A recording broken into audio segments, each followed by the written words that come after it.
आज जो है गोदाम्बा उत्सव का प्रथम दिवस है।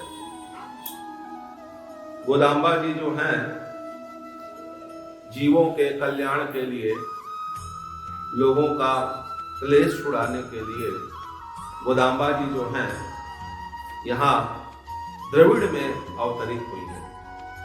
भक्तों के कल्याण के लिए भगवान बारंबार इस भूलोक पर आते हैं, जीव के कल्याण के लिए लीला करते हैं। इस हमारी जो आचार्य परंपरा है, आलवार परंपरा है, इसके अनेक साक्ष्य जो है, अनेक प्रमाण विभिन्न पुराणों में है। श्रीमद् भागवत की कथा आती है तो श्रीमद् भागवत में जो महात्म्य है उसमें नारद और जो भक्ति का संवाद होता है, तो भक्ति कहती है कि मैं द्रविड़ देश में ही उत्पन्न हुई। उन्होंने कहा कि उत्पन्ना द्राविड़े साहम वृद्धि कर्नाटके गता, मैं जो हूं वह द्रविड़ देश में उत्पन्न हुई है। तो हमारी जो गोदाम्बा जी है वह द्रविड़ देश में ही उत्पन्न हुई है। प्रगटे द्राविड़ देश भजो मन श्री गोदारंगे। और इसके अलावा भी नारद जी का मन द्वारिका में बार बार जाने को होता है।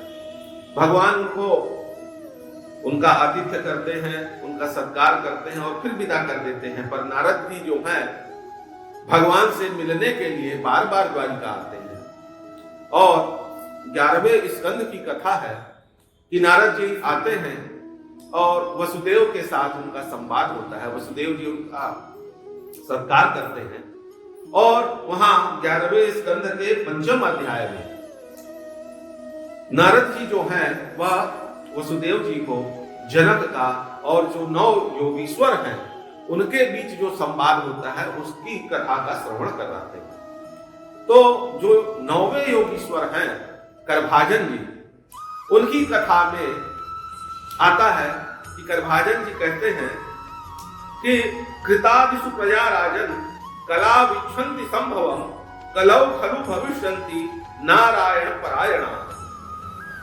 क्वचित् क्वचिन् महाराजा द्रविड़ेषु च भूरिशः ताम्रपर्णी नदी यत्र कृतमाला पयस्विनी कावेरी च महापुण्या प्रतीची च महानदी ये पिबन्ति जलम ताटा मनुजा मनुजेश्वर प्रायो भक्ता भगवती वासुदेवे मलाशया। कि कलयुग में जो द्रविड़ देश है वहां पर जो ताम्रपर्णी नदी है, कावेरी नदी है, उस नदी के तट पर भगवान के अंशावतार गोदाम्बा जी वहां आएंगी और हमारे जितने भी आलवार हैं, भगवान के जितने भी आयुध हैं, भगवान के जितने भी अंश हैं, भगवान के पंचायुध, भगवान की वरमाला, सभी जो है वह कलयुग में उनके अंशावतार के रूप में, आलवार के रूप में, आचार्य के रूप में अवतरित होते हैं और भक्तों का कल्याण करते हैं। तो जो हमारे विष्णुचित्त स्वामी हैं, यह भी इनको गोदाम्बा जी जो हैं वह तुलसी वन में प्राप्त हुई हैं। कहा गया है साक्षात लक्ष्मी समुत्पन्ना गोदा रूपेण भूतले। लक्ष्मी जी जो है वह साक्षात जो है वह गोदा के रूप में भूतल पर अवतीर्ण हुई है, भक्तों के कल्याण के लिए आई है। तो गोदाम्बा जी तुलसी वन से प्रकट हुई और विष्णुचित्त स्वामी ने उनका लालन पालन किया। तो गोदाम्बा जी ने श्रीमद् भागवत कथा का श्रवण किया और 10वें स्कंध का मनन चिंतन किया। गोपियों ने कात्यायनी व्रत किया। तो गोदाम्बा जी ने यह सब हृदयंगम किया और भगवान को प्राप्त करने के लिए उन्होंने भी यह 30 दिन का व्रत किया, जिसको हम लोग धनुर्मास कहते हैं। तो अब चूंकि गोदाम्बा जी द्रविड़ देश में उत्पन्न हुई तो वहां कहां वृंदावन, कहां यमुना नदी, तो उन्होंने उस बिल्ली पुत्तूर नगर को ही वृंदावन मान लिया, क्योंकि वो बिल्ली पुत्तूर नगर में ही हमारे विष्णुचित्त स्वामी रहते थे।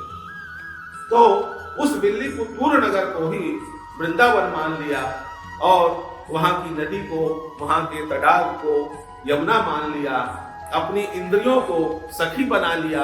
हमारे जो आलवार हैं उनको एक एक करके प्रत्येक दिन पहले जो 5 दिवस हैं, पहले पानसुर से लेकर के 5वें पानसुर तक गोदाम्बा जी अपनी इंद्रियों को सखी के रूप में उनका स्वागत करती हैं। 5 दिन तक सखी नाम स्वागत प्रकार, आज के पानसुर का जो शीर्षक है कि गोदाम्बा जी अपनी सखियों का स्वागत कर रही हैं। और फिर 6वें दिन से लेकर के 15वें दिन तक प्रत्येक दिन एक एक आलवार को जगाएंगी और भगवान के श्री चरणों में ले चलने की प्रार्थना करेंगे। उसके बाद गोदाम्बा जी नंद महल में जाएंगे, द्वारपालों को जगाएंगे, नंद बाबा को जगाएंगे, बलदेव भैया को जगाएंगे, माता यशोदा को जगाएंगे। ऐसे यथाक्रम से जो है प्रत्येक दिन गोदाम्बा जी वही भाव अपने मन में रख करके कि मैं वृंदावन में हूँ और वटपत्र साई भगवान को ही भगवान श्री कृष्ण मान करके और उन्हीं का जो वहाँ भगवान वटपत्र साई भगवान का जो मंदिर है उन्हीं को अपना महल मान करके कि ये नंद बाबा का महल है और यही मेरे भगवान श्याम सुंदर रहते हैं। तो इस प्रकार से गोदाम्बा जी जो है प्रत्येक दिन एक एक पानसुर का पाठ करती हैं। पानसुर अर्थात एक एक पद जो है गोदाम्बा जी ने भगवान की भक्ति में जो एक एक पद गाया है उसी का नाम पानसुर है। तो जिस प्रकार हम लोग जब भोजन करते हैं तो एक एक ग्रास से पहले हमको तो सुख मिलता है, उसका स्वाद मिलता है, ये तो बड़ा अच्छा बना है आज का भोजन।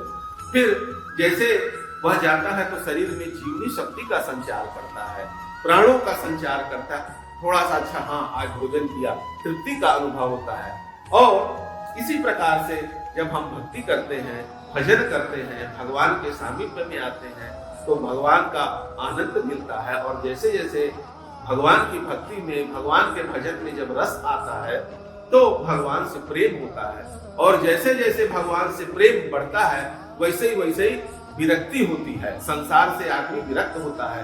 तो एक ग्रास लेने से जो 3 लाभ होते हैं जीव को कि उसको सुख मिलता है, स्वाद आता है, उसके बाद प्राणों का संचार होता है, शक्ति का संचार होता है और क्षुधा की निवृत्ति होती है। तो जैसे एक ग्रास से 3 लाभ होते हैं उसी प्रकार भगवान की भक्ति से भी जीव को 3 लाभ प्राप्त होते हैं। भगवान का भजन करता है उसमें उसको रस आता है और जैसे जैसे रस आता है भगवान के प्रति प्रेम बढ़ता है और जैसे जैसे भगवान के प्रति प्रेम बढ़ता है संसार से उसकी विरक्ति होने लगती है। यही गोदाम्बा जी का भाव है कि जीव में भगवत भक्ति का प्रचार करना, लोगों का क्लेश छुड़ाना और भगवान के प्रति श्रद्धा भाव, शरणागति भगवान के प्रति जीव की हो, यही गोदाम्बा जी का भाव है। और प्रत्येक वर्ष हम लोग गोदाम्बा उत्सव मनाते हैं। तो उसी क्रम में आज प्रथम दिवस है। बोलिए श्री गोदारंगनाथ भगवान